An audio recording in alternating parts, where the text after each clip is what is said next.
Hello friends, मैं ओम श्री स्वागत करती हूँ आपका हमारे और आपकी यूट्यूब चैनल श्री शायरा में। फ्रेंड्स, आज हम बात करेंगे कि ईश्वर पर आपका कितना विश्वास है और ईश्वर आपका किस तरह से साथ देते हैं। ज़िंदगी में आप जब कभी हो निराश, मन आपका हो हर तरफ से उदास, तो भगवान पर रखिए पूरी श्रद्धा और विश्वास। आप यकीन मानिए, इस श्रद्धा और विश्वास की हमेशा जीत होगी। इस टॉपिक पर मैं आपको एक कहानी सुना रही हूँ। हनुमान जी का एक बहुत बड़ा भक्त था। वो हनुमान जी को बहुत दिल से मानता था, बहुत पूजा पाठ करता था। तो भगवान उससे प्रसन्न हुए और उसको बोले कि वत्स तुम्हें क्या चाहिए। तो उसने कहा, भगवान वैसे तो आपका दिया सब कुछ है हमारे पास, बस आप हमेशा हमारे साथ बने रहें। तो हनुमान जी ने उससे वादा किया अपने भक्त से कि मैं हमेशा तुम्हारे साथ रहूँगा। ऐसा कह कर के भगवान जी चले गए। अब दूसरे दिन जब वो भक्त सुबह मंदिर की ओर जाने लगा, तो रास्ते में पड़े रेत के निशान पर उसने देखा कि उसके पैरों के निशान के साथ साथ एक दूसरे पैरों के निशान है। तो उसके मन में एक जिज्ञासा हुई कि ये किसके पैरों के निशान है, मैं तो अकेला चल रहा हूँ। तभी प्रभु भगवान श्री हनुमान जी की आवाज़ आई कि वत्सुमी ने तो कहा था कि आप मेरा कभी साथ नहीं छोड़ेंगे। तो ये जो निशान देख रही हो, ये मेरे पैरों के हैं। मैं तुम्हें दिखाई नहीं दे रहा हूँ, पर मैं हमेशा तुम्हारे साथ ही हूँ। अब बहुत खुश हुआ, बहुत प्रसन्न हुआ।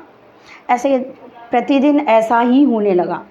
तो धीरे धीरे क्या हुआ उसका, अब ज़िंदगी में उतार चढ़ाव तो आते ही हैं। ऐसा दौर आया कि उसके व्यापार में घाटा होने लगा, उसको थोड़ी परेशानियों का सामना होने लगा। तो जब उसको इस तरह की परेशानियां होने लगी, तो उसके यार दोस्त, उसके रिश्तेदार नातेदार जो थे, उससे दूर होने लगे। अब वो बहुत दुखी होने लगा, बहुत परेशान होने लगा, व्यापार में इतना घाटा हो रहा है।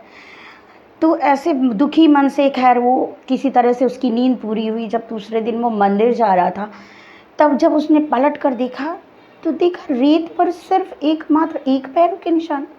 उसे इतना दुख हुआ कि भगवान भी ऐसे समय पर उसका साथ छोड़कर चले गए। इतने दुख के समय पर मैं अकेला चल रहा हूँ।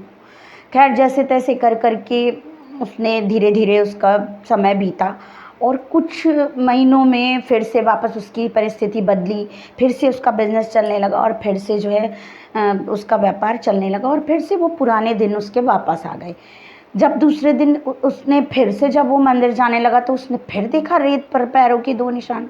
तो उसने कहा, वाह प्रभु वाह, जब मैं दुख में था, मुसीबत में था, तो आप भी मेरा साथ छोड़कर चले गए थे, और अब जब मैं फिर से वापस अपनी नए पुराने स्थिति में आ गया हूँ, तो फिर से आप हमारे साथ हैं। तो ऐसा उसके मन में संदेह जब आया, तो भगवान ने उसको दर्शन दिए, उसको उनकी आवाज़ आई, दर्शन दिए उन्होंने कि वत्स तुमने निसंदेह तुम्हारे मन में ये शंका हुई होगी कि जो पैरों पे निशान है वो एकमात्र एक ही है, तो मैंने भी तुम्हारा साथ छोड़ दिया। पर वत्स ऐसा नहीं है। ये जो एक पैरों के निशान देख रहे हो, वास्तव में ये मेरे पैरों के निशान हैं। तुम इतने दुख, इतनी परेशानियों में घिरे थे, तो मैंने स्वयं तुम्हें अपने हाथों में उठा रखा था कि जब तक तुम इन परेशानियों से उबर नहीं जाओगे, मैं तुम्हें अपने हाथों में लिए रहूँगा। और धीरे धीरे मैंने तुम्हारी मदद की, मैंने तुम्हारा साथ दिया, और फिर से तुम इसी वजह से तुम इस तरक्की पर पहुँचे। तो कभी भी संदेह मत करो। तुम्हारी भक्ति इतनी थी, इतनी प्रबल थी कि मैंने तुम्हारा साथ नहीं छोड़ा, लेकिन तुम्हारा एकमात्र शक, उससे मुझे दुख हुआ। अब वो भगवान से माफ़ी क्षमा याचना करने लगा, कहने लगा, भगवान मैंने बेवजह आप पर संदेह किया। तो इस कहानी का ये मतलब है कि कभी भी आपकी लाइफ में कुछ बुरा घटित होता है, तो आप शक संदेह मत करिए, बस भगवान पर विश्वास रखिए। भगवान कभी आपका साथ नहीं छोड़ते, वो हमेशा आपके साथ रहते हैं और आपकी दुख को, आपकी तकलीफ़ों को कम करने की कोशिश में भी रहते हैं। मैं अपने जीवन में, मेरे जीवन में बहुत सारी ऐसी घटनाएं हुई हैं कि मैं उसको मिरेकल ही कहूँगी। तो मैं ऐसी ही एक दो घटनाएं आपको बताऊँगी, बिल्कुल रियल। जब मैं छोटी थी तो मैं अपनी दादी से मैंने सीखा था। दादी मेरी बहुत भक्ति भावना में लगी रहती थी। मंदिर जाना, सुबह-सुबह उठना, भगवान में अटूट विश्वास रखना, तो उनसे ही मैंने भी सीखा। मैं भगवान कोई भी परेशानी छोटी से छोटी, बड़ी से बड़ी कुछ भी दिक्कत होती थी, मैं पूरा भगवान पे विश्वास करती थी कि भगवान उसे दूर करेंगे, और ऐसा कई बार मैंने खुद भी देखा। आपको मैं एक छोटा-सा बात बताती हूँ।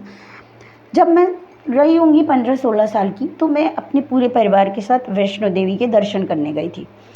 तो जिस वक़्त मैं चढ़ाई कर रही थी, तो मेरे हाथ में एक रिस्ट वॉच थी जो मुझे बहुत पसंद थी। मुझे मेरे बर्थडे पर गिफ्ट मिली थी और वो मुझे बहुत प्रिय थी, मैं उसको बहुत पसंद करती थी।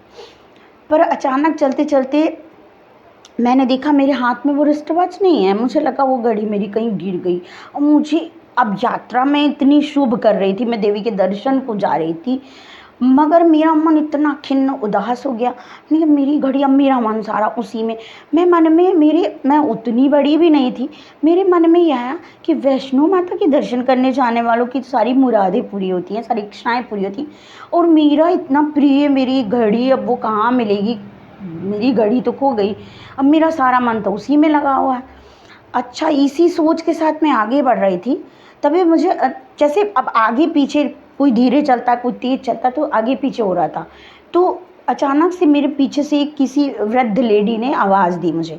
मैंने पीछे मुड़ के देखा, तो एक ऑरेंज कलर की साड़ी में एक लेडी आ रही थी। वो मतलब लाठी से ऐसे टेक-टेक के चल रही थी। तो मेरी निगाह यहाँ से ऐसे कुछ खोजते हुए चल रही थी। तो वो जो थी वृद्ध लेडी मेरे पास, बेटा आप कुछ ढूँढ रहे हैं? तो मैंने कहा हाँ दादी माँ, मेरी जो है ना रिस्ट वॉच थी, मुझे बहुत पसंद थी, पता नहीं कहाँ गिर गई मैं चलते-चलते। तो उनके हाथ में मेरी रिस्ट वॉच थी। बोले बेटा मैं इसी रास्ते से आ रही हूँ, पीछे मैंने एक देखा रिस्ट वॉच, तो मुझे लगा ज़रूर आगे जाने वालों में से किसी की होगी रिस्ट वॉच, तो ये तुम्हारी तो नहीं। मैंने देखा और मैं इतनी खुश कि सच में वो मेरी रिस्ट वॉच थी, और मैंने उनके हाथ से ले ली और मैंने उनको धन्यवाद बोला, थैंक यू बोला। फिर मैं चलने लगी। थोड़ा सा 2 कदम आगे बढ़ी, तो मैंने फिर मुड़ के देखा।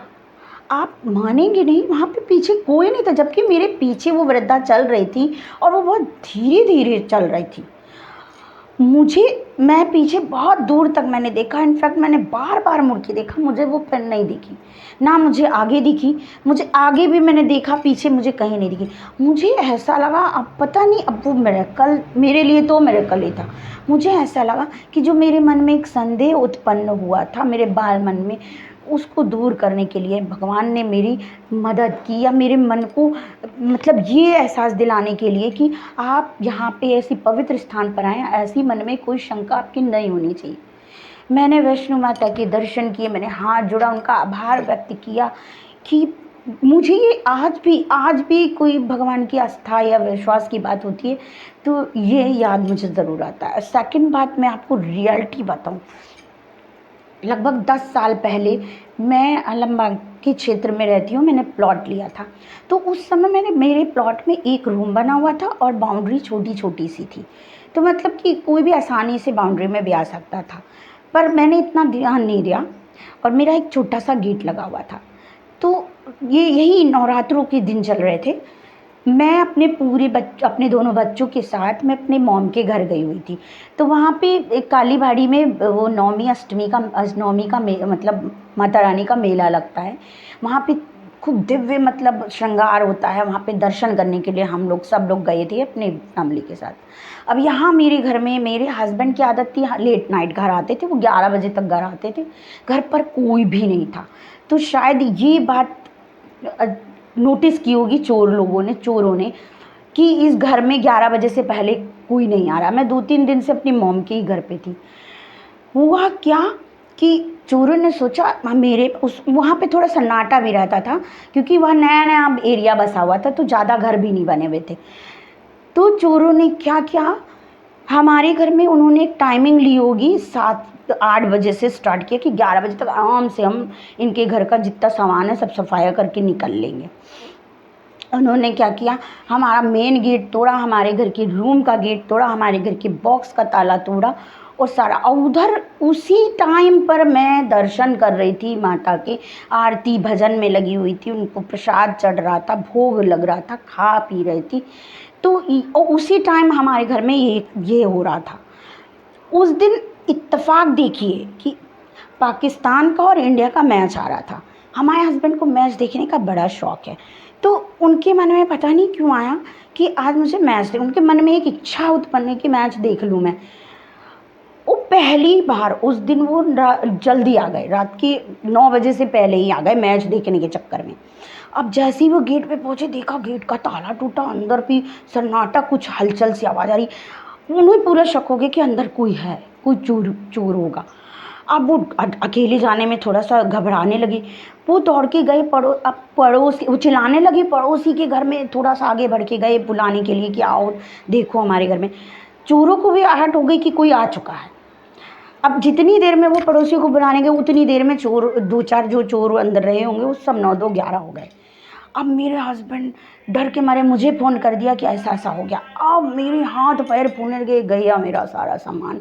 अब मैं तो कहीं की नहीं रही और कैसे-तैसे करके मैं सब छोड़-छाड़ के अपने भाई के साथ गाड़ी पर कैसे कटते हुए रास्ता मैं घर से आई। पुलिस को इस दौरान फ़ोन किया गया। सब लोग लाठी, डंडा, टॉर्च लेके घर के अंदर घुसे। घर में अंदर जब घुसे तो देखा सारा सामान बिखरा पड़ा। अब मैं ये सोच रही क्या चोर चुरा लेंगे। चोर हमारे सामने मोटा-मोटा कोई भी सामान उन्होंने नहीं चुराया। मगर फिर भी पुलिस आई, उसने इंक्वायरी की, वो चली गई कि जो भी आपका नुकसान हुआ होगा वो आप हमें बताइएगा। मैंने एक-एक सामान चेक किया, आप विश्वास नहीं करेंगे, मेरा ₹1 का सामान चोरी नहीं हुआ। आप सोचिए जिन चोरों ने मेन गेट तोड़ दिया, कमरे का दरवाज़ा तोड़ दिया और बक्से का ताला तोड़ दिया, फिर भी उसके बावजूद 1 पैसे की चोरी ना हुई, एक चमत्कार ही तो है। क्योंकि उसी टाइम मैं भगवान के दर्शन कर रही थी, भगवान पे इतना विश्वास था मुझे कि उन्होंने मेरे हस्बैंड को भेज दिया। सोचो अगर वो नहीं आते तो हमारे घर तो चोरी निश्चित थी, मेरा सारा नुकसान। मैं तब से लेकर आज तक भगवान में इतना विश्वास करती हूँ। आप विश्वास करिए, भगवान आपका साथ कभी नहीं छोड़ते। आपके जीवन में दुख परेशानियाँ अगर आती हैं तो ये समझ लीजिए वो किसी एक बुरी परिस्थिति की वजह से आती हैं, लेकिन भगवान आपका साथ ज़रूर देंगे, बशर्ते आपको उनके ऊपर पूरा विश्वास रखना है। तो फ्रेंड्स, मैं ये इसलिए बता रही हूँ क्योंकि मैंने ये अपनी ज़िंदगी में देखा है और मैं उन पर बहुत विश्वास करती हूँ। तो प्रेम से बोलिए जय श्री राम, जय माता की। इसी के साथ मैं अपने वीडियो को एंड करती हूँ। अगर आपको वीडियो मेरा पसंद आया हो तो लाइक करिएगा, चैनल को सब्सक्राइब ज़रूर करिएगा। थैंक यू, धन्यवाद।